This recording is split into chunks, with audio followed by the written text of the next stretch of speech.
জুব্বা মুবারক দিয়ে দাফন করবেন। আর দাফনের পরে যখন আপনি আমাকে কবরে রাখবেন, কবরের ক্ষমতা না,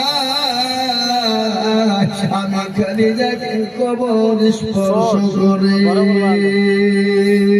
সুবহানাল্লাহ বলুন। বিশ্বজননী বলেন খাদিজা, দুই নম্বর কি? বলে দুই নম্বর হলো নবী,